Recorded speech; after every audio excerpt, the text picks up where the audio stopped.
Reflexão bíblica. Primeira carta de Paulo aos Coríntios. Capítulo 13. O que é o verdadeiro amor? Em 1 Coríntios 13, Paulo escreverá um dos capítulos mais importantes de toda a Bíblia, e parte da literatura mundial. O apóstolo dedicará para falar sobre o amor. Ele diz que não importa quais sejam seus dons ou habilidades, nenhum se compara em importância ao amor. Paulo concluirá este lindo capítulo mostrando que há 3 colunas em nossa relação com Deus: a fé, a esperança e o amor. No entanto, o maior deles é o amor. Contexto histórico. Paulo expôs com maestria acerca dos dons do Espírito, que são vários dons e que o Espírito é quem opera por meio deles, distribuindo a cada conforme Deus separou. Apóstolos, mestres, pastores, intérpretes, são todos dons poderosos e que, se usados da maneira correta, trazem crescimento ao corpo de Cristo, à Igreja, e jamais deveriam ser usados para edificação própria, a si mesmo. Mas ele ainda não havia falado do maior dom de todos, aquele que se sobrepõe a qualquer um, e o aprenderemos agora. Acompanhe a seguir o estudo completo de 1 Coríntios 13. Sem amor, nada vale. Versículos 1 e 2.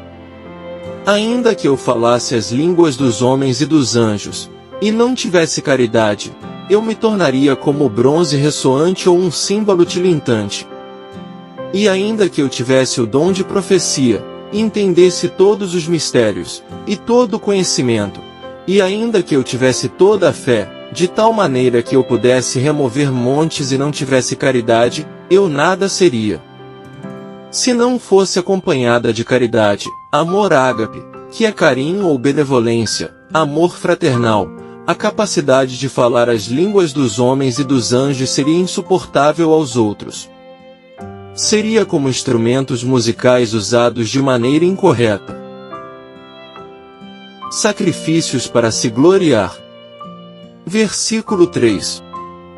E ainda que eu distribuísse todos os meus bens para alimentar os pobres, e ainda que eu entregasse o meu corpo para ser queimado, e não tivesse caridade, de nada me aproveitaria.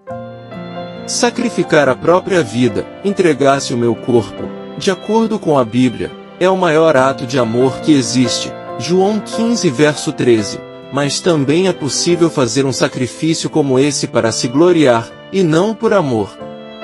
Neste caso, não se obtém nada.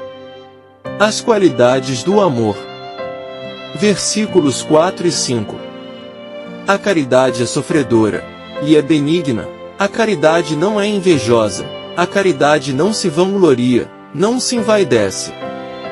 Não se comporta indecentemente, não busca os seus interesses, não se irrita facilmente, não pensa mal. Paulo personifica a caridade a fim de mostrar seu caráter diário e as escolhas que ela envolve. Os coríntios devem ter reconhecido estes pecados acontecendo entre eles. Ama, mas corrige. Versículo 6. Não se regozija com a iniquidade, mas regozija com a verdade.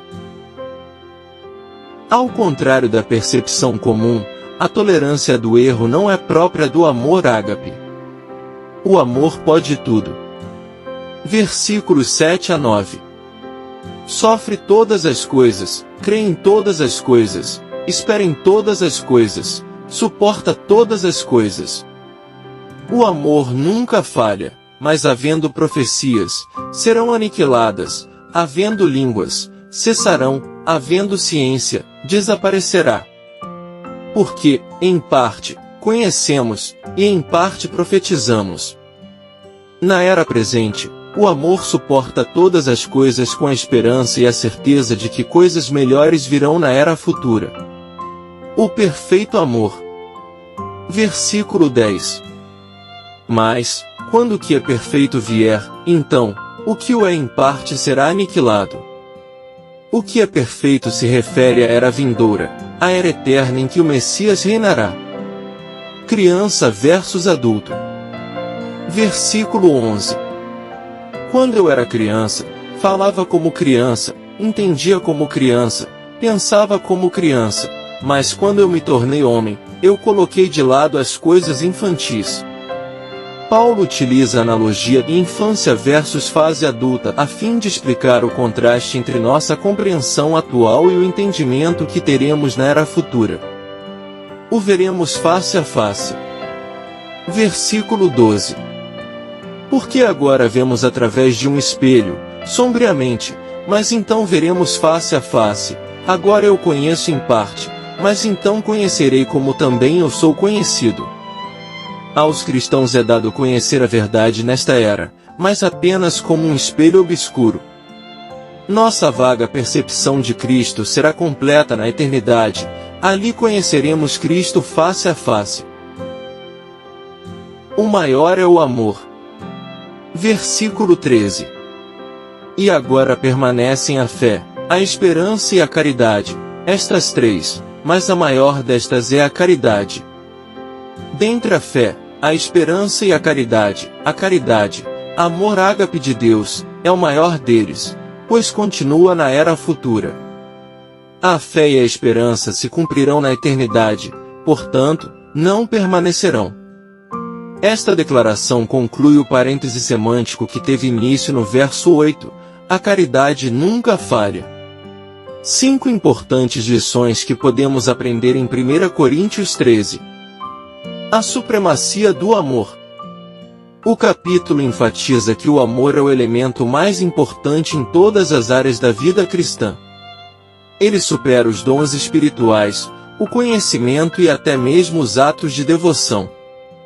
Isso nos faz lembrar que, independentemente de nossas realizações ou habilidades, o amor deve ser a motivação e a expressão central de nossa fé. A natureza do amor. Paulo descreve as características do amor, incluindo paciência, bondade, humildade, desprendimento, bondade, perdão, verdade e perseverança. Essas qualidades nos desafiam a viver de maneira altruísta e a tratar os outros com respeito e compaixão. A permanência do amor. O amor é eterno e duradouro. Ele não falha nem passa. Isso nos encoraja a investir em relacionamentos e ações motivadas pelo amor, sabendo que seu impacto transcende o tempo e as circunstâncias. O contraste com outros comportamentos. Paulo contrasta o amor com comportamentos como inveja, orgulho, raiva, egoísmo e falta de perdão. Isso nos desafia a examinar nossas próprias atitudes e ações, buscando viver de acordo com os padrões elevados do amor cristão. O chamado ao amor. O capítulo termina com um apelo para que os cristãos busquem ativamente viver uma vida marcada pelo amor. Isso implica não apenas expressões verbais de amor, mas ações concretas que demonstram o cuidado, a compaixão e o compromisso com o bem-estar dos outros. Conclusão. Terminando mais uma passagem, o amor se define em belas qualidades que lutam contra as imperfeições, para as quais devemos estar atentos para eliminá-las de nossas vidas. Juntas, elas constituem um caminho que resulta em bênçãos ou maldições. A escolha é nossa. Escolhamos as bênçãos proporcionadas pelo amor. O amor, escreveu Paulo, é paciente, gentil, não inveja, nem se vangloria, e não é orgulhoso. Isto é, amor tem a capacidade de ser injustiçado e não revidar.